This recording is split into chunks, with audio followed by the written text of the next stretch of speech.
When people first saw me, they saw only a monster. Kratos, the Ghost of Sparta. His skin was pale, covered in the ashes of his family. His eyes burned with a fire that consumed everything. This was a being of pure, unfiltered rage. He was a weapon, forged by the gods for their own selfish wars. He served Ares, the god of war, with brutal efficiency. He cut down armies. He toppled cities. His blades, the blades of chaos, were not just weapons. They were extensions of his fury, chained to his arms as a permanent reminder of his servitude and his sin. He screamed his defiance at the heavens, but his voice was drowned out by the clang of steel and the cries of his victims. This rage was his fuel. It pushed him to do the impossible. It allowed him to challenge titans and gods.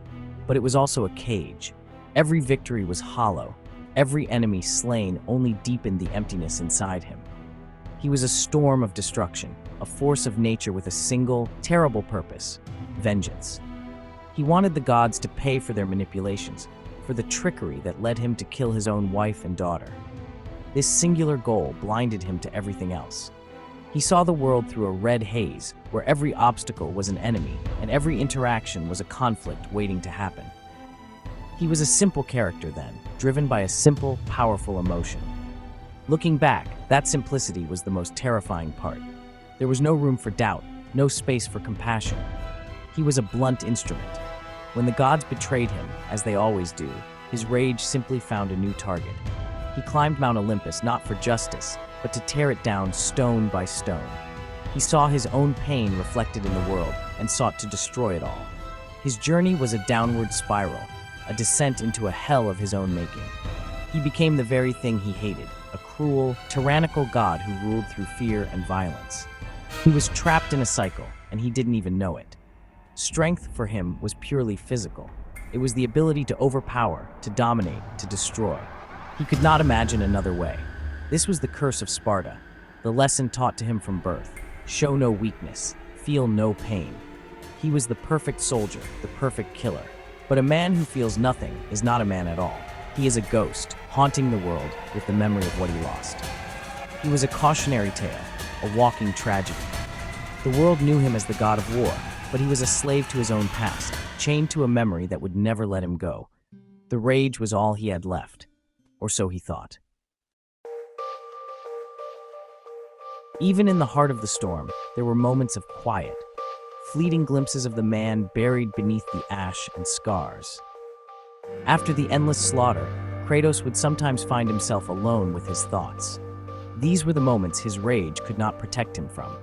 Nightmares plagued his sleep, forcing him to relive the most horrific night of his life over and over. He would see the faces of his wife, Lysandra, and his daughter, Calliope. He would hear their screams. In these moments, the god of war was gone. All that remained was a grieving husband and father, haunted by a guilt so profound it was a physical weight upon his soul. These cracks in his armor of fury were small, but they were there. He would encounter figures who reminded him of his loss, or who showed him a kindness he did not believe he deserved. Pandora, a young girl created by Hephaestus, became a focal point for this buried humanity. He saw his own daughter in her. He fought to protect her, not for power or for vengeance, but because it was the right thing to do. It was a flicker of the man he once was, a man who loved his family more than anything. For a brief moment, his quest was not about destroying Olympus, but about saving an innocent child from the cruelty of the gods. This internal conflict defined his Greek saga more than many realize. His rage was a shield, protecting him from the unbearable pain of his grief. It was easier to be angry at the gods than to confront the truth that he was the one who held the blades. Every act of vengeance was also an act of self-destruction. He was trying to kill the part of himself that was responsible. He thought that by destroying Olympus, he could destroy his guilt. But guilt is not an external enemy. It lives inside you. It grows in the dark. It feeds on regret. His journey to kill Ares was fueled by a desire for peace. He believed the gods could take away his nightmares. But when they refused, he realized he was just a pawn in their games.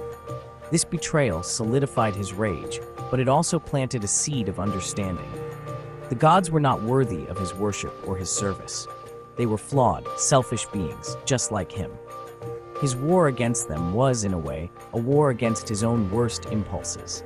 He saw their arrogance, their cruelty, their lack of empathy, and he saw a reflection of the monster he had become. The path of vengeance led only to more pain, for him and for the entire world. The blades of chaos were more than just weapons. They were a symbol of his bondage. Seared to his flesh, they were a constant, burning reminder of the pact he made with Ares. They were the instruments of his greatest crime, the tools he used to murder his family. Every time he swung them, he was reliving that moment. The chains were not just physical, they were spiritual. They tethered him to his past, to the rage and guilt that defined him. He could not escape them, no matter how many gods he killed or how much power he gained. They were a part of him, a permanent scar on his soul. His quest for vengeance became an obsession that consumed him completely. It was a bottomless pit. For every god he struck down, two more stood in his way. For every victory, the emptiness inside him only grew larger. He believed that killing Zeus, the king of the gods, would finally bring him peace. He climbed Mount Olympus, leaving a trail of death and destruction in his wake. He tore down the very fabric of the world, unleashing plagues and floods upon humanity. In his blind rage, he became a greater monster than any of the gods he sought to destroy. He was a prisoner of his own making, locked in a cycle of violence. The Greek world paid the price for his personal war. He never stopped to consider the consequences for others. The mortals who suffered from the chaos he unleashed were invisible to him. He was so focused on his own pain that he could not see the pain he was causing. This was the true nature of his prison. It was a prison of selfishness. His grief, while real and profound, had curdled into a destructive force that saw no value in anything but its own satisfaction. He was a black hole, pulling everything into his orbit and crushing it under the weight of his sorrow. At the end of his war, after he had finally killed Zeus, he stood at the edge of the world with nothing left. He had his revenge. Olympus was in ruins, the gods were dead, and yet the nightmares remained. The guilt was still there. He realized then that vengeance was a lie. It had not healed him. It had not brought back his family. It had only left him empty and alone in a world he had broken. In his final moments in Greece, he impaled himself with the blade of Olympus, releasing the power of hope to the world. It was his first truly selfless act, an admission that his path had been wrong. But the chains of his past were not so easily broken. He survived. How, it does not matter. He left Greece behind, a land scarred by his rage. He traveled far to the north, to the land of Midgard. Here, he sought not power or glory, but anonymity. He wanted to disappear. He grew a beard, a physical barrier to hide the face of the Ghost of Sparta. He traded his iconic blades for a simple axe. He tried to bury the god of war, to leave him in the past where he belonged. He found a new life, a quiet one. He even found love again with a woman named Faye. She saw the man, not the monster. With her, he found a fragile peace. This new world was cold and unforgiving, a reflection of the winter in his own soul. The rage was still there, but it was no longer a roaring fire. It was now a bed of hot coals, buried deep inside him. He learned to control it, to keep it banked. He had to. He had a reason to. Faye gave him a son, Atreus. This boy was his new beginning, his chance at something more than a legacy of death and destruction. But fatherhood did not come naturally to him. How could a man who had destroyed his own family teach a child how to live? He was terrified of his own nature, of the monster that slept within. When Faye died, his quiet world shattered. Her final wish was for her ashes to be scattered from the highest peak in all the realms. This simple request set him on a new journey, one he was not prepared for. He had to take his son, a boy he barely knew, into a world teeming with gods and monsters. He tried to keep his distance from Atreus. He was harsh, cold, and demanding. He saw the boy's weaknesses, his sickness, his emotional nature, and it frightened him. He feared the boy would not survive. More than that, he feared what his own rage could do to the boy. This journey was not a quest for vengeance. It was a pilgrimage. It was a test. Could he be the father his son needed? Could he protect the boy without turning him into a monster like himself? Every step of the way, he was forced to confront his past. The Norse gods, the Aesir, soon learned of his existence. They came for him, drawn to the lingering scent of godhood. He had hoped to leave his old life behind, but the past has a way of catching up to you. He was forced to fight again, but this time, it was different. He was not fighting for revenge. He was fighting for his son. The boy, Atreus.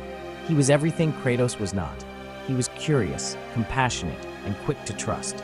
He saw wonder in the world, where his father saw only threats. Kratos tried to teach him to be a warrior, to be strong, to survive.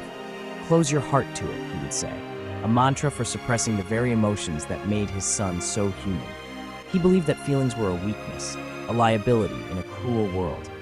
This was the only way he knew how to protect him, by trying to build the same walls around Atreus that he had built around himself for centuries. But the boy would not be contained. He challenged his father's cold logic at every turn.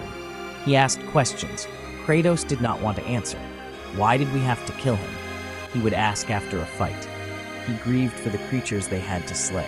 He formed bonds with the people they met, like Sindri and Brock. Atreus was his father's conscience, a constant reminder of the humanity Kratos had tried so hard to bury. He held a mirror up to the old god, and Kratos did not like the reflection he saw.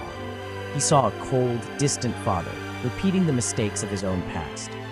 The journey to the highest peak became a journey of two souls learning to understand one another. Kratos struggled to connect with his son. He knew how to kill. He knew how to fight. He did not know how to comfort a child or how to answer his endless questions. His attempts at parenting were clumsy and often harsh. He would bark orders, criticize the boy's every mistake, and push him relentlessly. He was teaching him as a Spartan would, preparing him for a world that takes everything from you. He loved his son, but he did not know how to show it. The words would not come. There were moments, however, when the walls came down. When Atreus fell gravely ill due to his own conflicted nature, Kratos was forced to confront his past in the most direct way possible. To save his son, he had to retrieve the blades of chaos. Unearthing those weapons was like unearthing his own grave.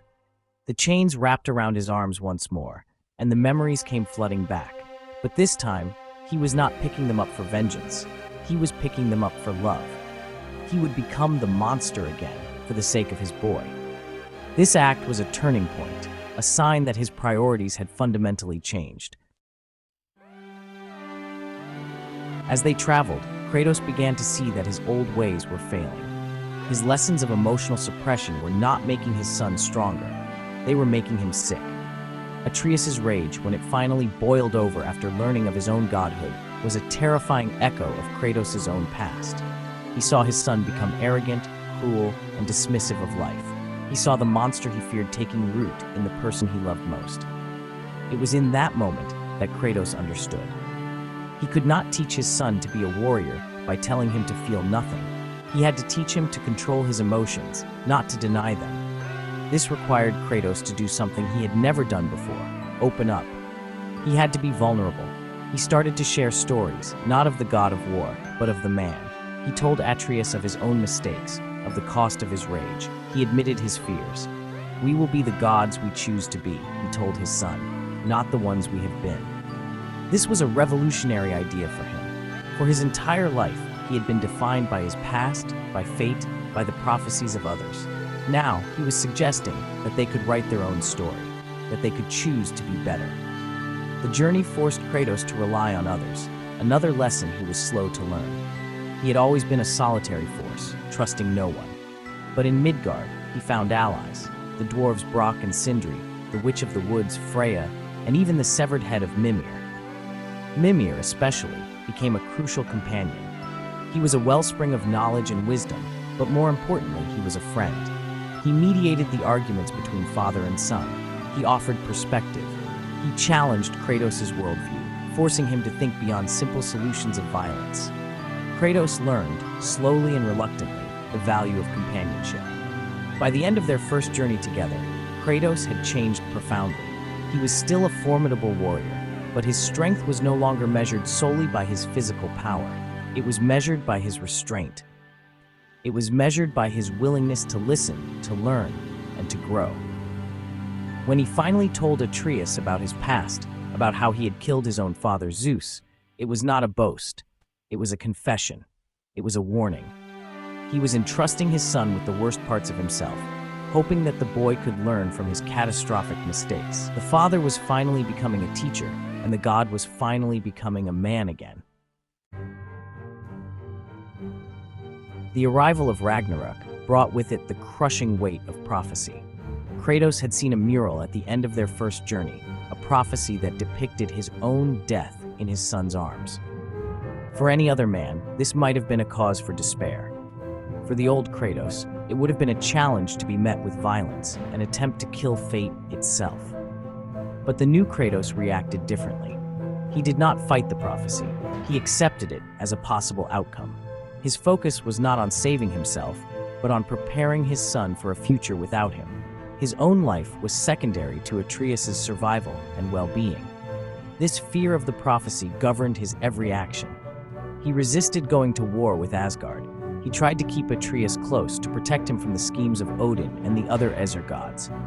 He saw the path of war as the path that would lead directly to his foretold death, and worse, would turn his son into the warrior god of destruction shown in the murals. He had spent his entire life being a slave to fate, a tool of prophecy. Now, his single-minded goal was to ensure his son would be free from that same curse. He was willing to die, but not if it meant his son would follow in his blood-soaked footsteps. Atreus, however, had other ideas.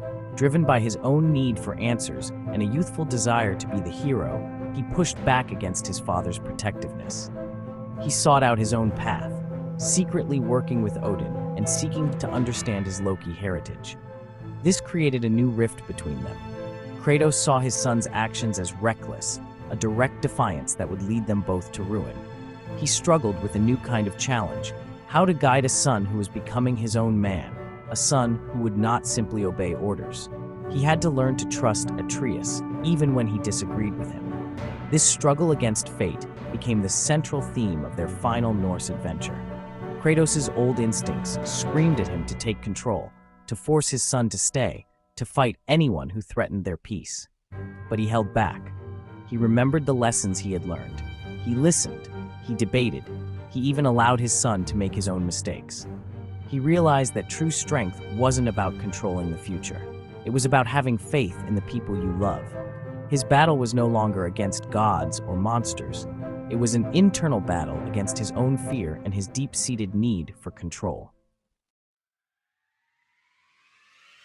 The climax of Ragnarok was not what the prophecies foretold. Kratos did not die. Instead, he made a choice. Faced with Odin, the master manipulator, the god of lies, Kratos saw a dark reflection of his own past. He saw a father who used his son for his own selfish gains, a god who saw people as tools.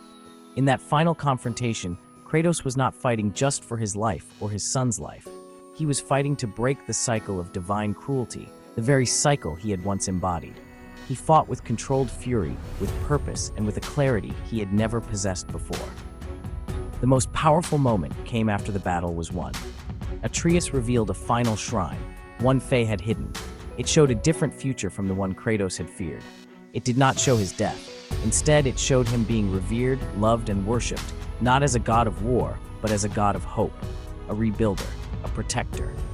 For the first time, Kratos saw a future for himself that was not defined by destruction. He saw a path to redemption, a legacy that was not soaked in blood. The look on his face in that moment was one of profound shock, relief, and overwhelming emotion. He had spent centuries believing he was only capable of one thing: destruction. He was the Ghost of Sparta, the god of war, the monster who had brought ruin to an entire pantheon. But Faye, his son, and his allies in the Norse realms had shown him another way. They had seen the good in him, even when he could not see it himself. They had faith in him.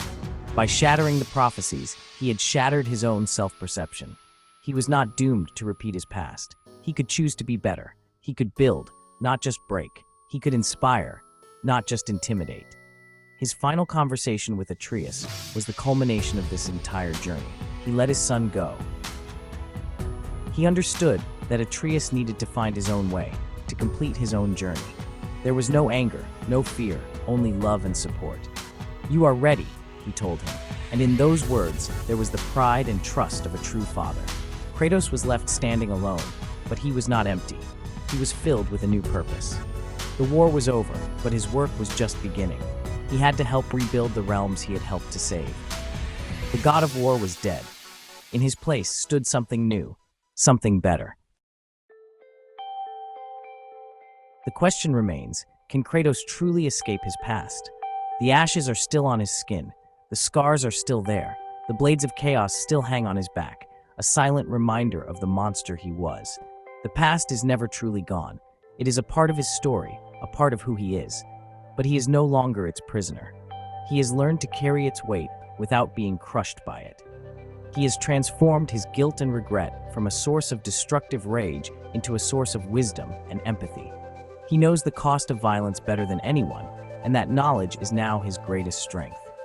His legacy is no longer one of singular destruction. In Greece, he was a symbol of vengeance, a force that tore down a corrupt system but left only chaos in its wake. In the Norse lands, his legacy is one of change. He is a symbol of redemption. He proved that even the most broken, rage-filled being can find a new purpose. He showed that it is possible to confront one's darkest nature and emerge as something more. His journey gives hope to all who feel trapped by their own mistakes, who believe they are beyond saving. He is living proof that we are not defined by our worst moments. The path forward for Kratos is uncertain, but for the first time, it is a path he will choose for himself. He is not following a quest for revenge or running from a prophecy. He is the leader of a new council, tasked with healing the 9 realms. He is a builder, a diplomat, a protector. These are roles he never could have imagined for himself. He will face new challenges, not with brute force, but with the measured strength and wisdom he has fought so hard to gain. His greatest battles are no longer with external gods, but with the internal struggle to remain the man he has become. Ultimately, Kratos' story is one of profound and difficult growth. It is a journey from a one-dimensional avatar of rage to a complex, layered character defined by his capacity for love and change. He is a father who learned to open his heart, a god who learned humility, and a warrior who learned that true strength lies in restraint. He has not escaped his past, but he has reclaimed it. He has taken the broken pieces of his life and forged them not into a weapon, but into a shield to protect others. The Ghost of Sparta may never fully disappear, but he no longer walks alone. He walks toward a future he is building with his own hands.